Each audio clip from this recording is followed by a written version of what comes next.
नमस्कार बंधुगण, welcome to भूमि साथी यूट्यूब चैनल।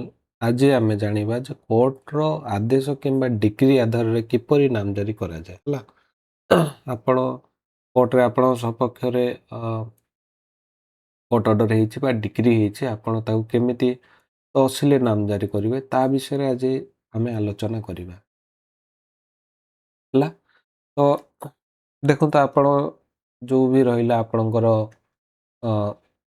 पार्टीशन सुट कहले पार्टीशन मामला पार्टीशन सुट कहले बा टाइटल सुट कहले अन्य कौन जमी संबंधी कोर्ट आदेश जदि आपण पाइथिबे आपण सपक्ष रे हेइथिबो ताले आपण कोन करिवे ना ताको नामजारी करिया पे आपनको तहसील रे ताको आवेदन करिया को पड़ियो हला।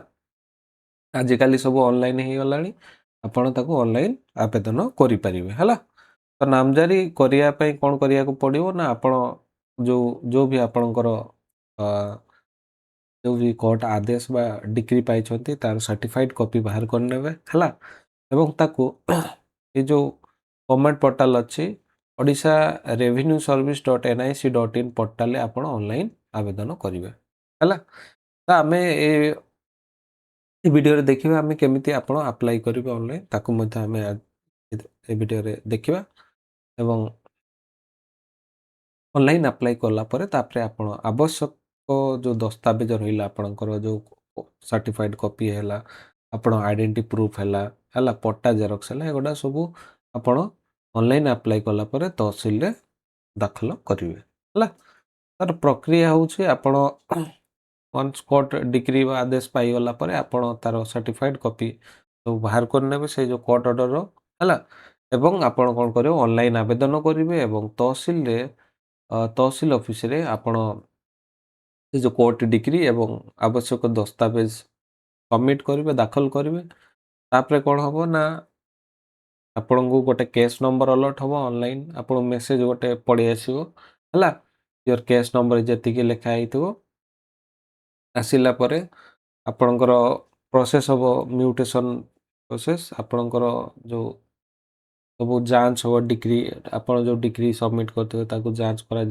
जमी रेकर्ड सब जांच करा सब ठीक है तहसीलदार सर तापर ताकू संशोधन बा नूतन आर पाई तहसीलदार सर कौन करेंगे ताकू आदेश करेंगे एवं सब ठीक है आपणकर पट्टा संशोधन बा नूतन आर आपणकर इश्यू हो है तापर आपणकर नामजारी संपूर्ण हो ताले एटा हूँ कंप्लीट प्रोसेस आपण केमिति कोर्ट रे डिग्री पाइला पर केमिति आपण तहसील ऑफिस रे ताकू रेकॉर्ड करेक्शन पे आवेदन करेंगे म्यूटेशन बा नामजारी पे आवेदन करेंगे एबे आमे देखिबा आपण केमिति ऑनलाइन केमिति आपण आवेदन करि परिबे हला। तो ऑनलाइन आवेदन करिया पई आपण से जो कोर्ट डिग्री ताकू कोन करेंगे रखिबे ताकू स्कैन करके रखिबे ताकू आमे जेतबडे ऑनलाइन अप्लाई हो सेतबडे अपलोड करिया हला।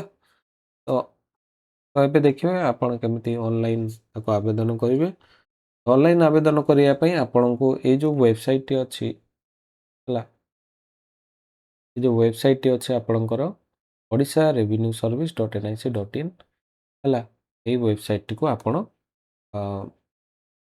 ये जो वेबसाइट अच्छे ये जो वेबसाइट अच्छे ये वेबसाइट रे आपको जीवाक पड़ो है। से पोर्टाल रे आवेदन करिया पे आपनको जो गूगल सर्च बार रे लिखिबे ओडिशा रेवेन्यू सर्विस लिखिकी सर्च करदेवे। सर्च कला पर देखो फर्स्ट ही से वेबसाइट पड़े आसला ओडिशा रेवेन्यू सर्विस .nic.in एटा को आपण क्लिक करंतु। क्लिक कला पर देखंतु एठे आपणकर एमिति गोटे इंटरफेस पड़े आसीबो एठे देखंतु लिखा है अप्लाई फॉर म्यूटेशन हला ये जो अप्लाई फॉर म्यूटेशन ऑप्शन टा क्लिक करंतु। क्लिक कला पर एठे आपण ना मोबाइल नंबर ईमेल एड्रेस देकी गेट ओटीपी को क्लिक करंतु। गेट ओटीपी क्लिक कला पर देखंतु एमिति ओटीपी आपण नंबर को चल जिवो ये जो ओटीपी 4 डिजिट ओटीपी एठे एंटर करके वैलिडेट ओटीपी को क्लिक करंतु। ଭ୍ୟାଲିଡେଟ୍ ଓଟିପିକୁ କ୍ଲିକ୍ କଲା ପରେ ଆପଣ ଏମିତି ଆପ୍ଲିକେସନ୍ଟି ଓପେନ୍ ହେଇଯିବ। ଏଇଠି ଆପଣ ଆପଣଙ୍କର ନାଁ, ବାପା ନାଁ, ରିଲେସନ୍ ହେଲା, ଏଇଠି ଆପଣ ଏନି ଅଦର୍ ଯଦି ଆପ୍ଲିକାଣ୍ଟ ଥିବେ ହେଲା, ମାନେ 2-3 ଜଣଙ୍କର ନାଁରେ ଯଦି ଡିକ୍ରି ହେବ ତାହେଲେ ଡିକ୍ରି ହେଇଥିବ ତାହେଲେ ଆପଣ ଏଇଠି ଏନି ଅଦର୍ ଆପ୍ଲିକାଣ୍ଟ ବି ୟେସ୍ କରିକି ଏଇଠି ଲେଖିପାରିବେ, ୟେସ୍ କରିପାରିବେ ହେଲା। ଆଉ ଏଇଠି ଆପଣ ଜେଣ୍ଡର ସିଲେକ୍ଟ କରିବେ, ଏଇଠି ଆପଣଙ୍କର ପ୍ରେଜେଣ୍ଟ ପରମାନେଣ୍ଟ ଆଡ୍ରେସ୍ ଫିଲ୍ଅପ୍ କରିବେ ହେଲା। ପ୍ରେଜେଣ୍ଟ ପରମାନେଣ୍ଟ ଯଦି ସେମ୍ ଥିବ ଏଇଠି ସେମ୍ ଆଜ୍ ଏଇଠି କ୍ଲିକ୍ କରିଦେବେ ହେଲା। ଗୋଟେ କଥା ମନେ ରଖିବେ, ଏଇଠି ଏ ଯେଉଁ ଆଡ୍ରେସ୍ ଫିଲ୍ଅପ୍ କଲାବେଳେ ଆପଣ ସଠିକ୍ ଆଡ୍ରେସ୍ ଫିଲ୍ଅପ୍ କରିବେ। ଯେଉଁ ବି ଆପଣଙ୍କର ପଟ୍ଟା ମାନେ ପୋଷ୍ଟାଲରେ ଯିବ ଏଇ ଆଡ୍ରେସ୍ରେ ଯିବ, ତେଣୁକରି ଆଡ୍ରେସ୍ ଫିଲ୍ଅପ୍ କଲାବେଳେ ଆପଣ ଠିକ୍ ଭାବେ ଫିଲ୍ଅପ୍ କରିବେ। ଏଇଠି ଆପଣଙ୍କର ଇମେଲ୍ ଆଡ୍ରେସ୍ ଦେବେ, ଏଇଠି ଆପଣ ମୋବାଇଲ୍ ନମ୍ବର ଦେବେ। ତାପରେ ହେଲା ଏଇଠି ଦେଖନ୍ତୁ ମ୍ୟୁଟେସନ୍ ଟାଇପ୍ ଅଛି, ଏଇଠି ଆପଣ ମ୍ୟୁଟେସନ୍ ଟାଇପ୍ରେ ଏଇଠି ଆପଣ ସିଲେକ୍ଟ କରିବେ, ଦେଖନ୍ତୁ କୋର୍ଟ ଡିକ୍ରି ବା କୋର୍ଟ କେସ୍ ହେଲା। ଏଇଟା ବହୁତ ଇମ୍ପୋର୍ଟାଣ୍ଟ, ଯେତେବେଳେ ମ୍ୟୁଟେସନ୍ ଆପ୍ଲାଏ କରୁଛନ୍ତି, ଯେହେତୁ ଆମେ କୋର୍ଟ ଡିକ୍ରି ମୋଡ଼େ ମାନେ ଆମେ ନାମଜାରି କରିବା ପାଇଁ ଚାହୁଁଛନ୍ତି ବା ରେକର୍ଡ଼ କରେକ୍ସନ୍ କରିବା ପାଇଁ ଚାହୁଁଛନ୍ତି, ତାହେଲେ ଆମେ ଏଇଠି ସିଲେକ୍ଟ କରିବା ମ୍ୟୁଟେସନ୍ ଟାଇପ୍ରେ ସିଲେକ୍ଟ କରିବା କୋର୍ଟ କେସ୍ ବା କୋର୍ଟ ଡିକ୍ରି ହେଲା। ସିଲେକ୍ଟ କଲା ପରେ ଏଇଠି ଆପଣ କୋର୍ଟ ଅର୍ଡ଼ର ସିଲେକ୍ଟ କରିବେ ହେଲା। ତ କେଉଁ ଦିନ କ'ଣ ଆଦେଶ ହେଇଛି ଏଇଠି ଆପଣ ତାକୁ ସିଲେକ୍ଟ କରିବେ। ସିଲେକ୍ଟ କରିକି ଆପଣ ଏଇଠି ଡକୁମେଣ୍ଟ ନମ୍ବରଟି ଦେବେ, ଡକୁମେଣ୍ଟ ନମ୍ବର ଦେବେ ହେଲା, ବା ଆପଣଙ୍କ କେସ୍ ନମ୍ବର ଦେବେ। ଏବଂ ଏଇଠି ଆପଣଙ୍କର ଯେଉଁ ଦିନ ଯେଉଁ ଡେଟ୍ରେ ଆପଣ ମାନେ ଡିଗ୍ରୀ ପାଇଛନ୍ତି ସେ ଡେଟ୍ଟି ଏଠି ସିଲେକ୍ଟ କରିବେ। ସିଲେକ୍ଟ କଲା ପରେ କୋର୍ଟର ନାଁ ଲେଖିବେ, ଏଇଠି କୋର୍ଟର ନାଁ ଲେଖିବେ ହେଲା। ଯେଉଁ ବି ଆପଣ ଡିଷ୍ଟ୍ରିକ୍ଟ କୋର୍ଟ ବା ହାଇକୋର୍ଟ ସବଅର୍ଡିନେଟ୍ କୋର୍ଟ ଥିବ ସେ କୋର୍ଟର ନାଁ ଏଠି ଲେଖିବେ।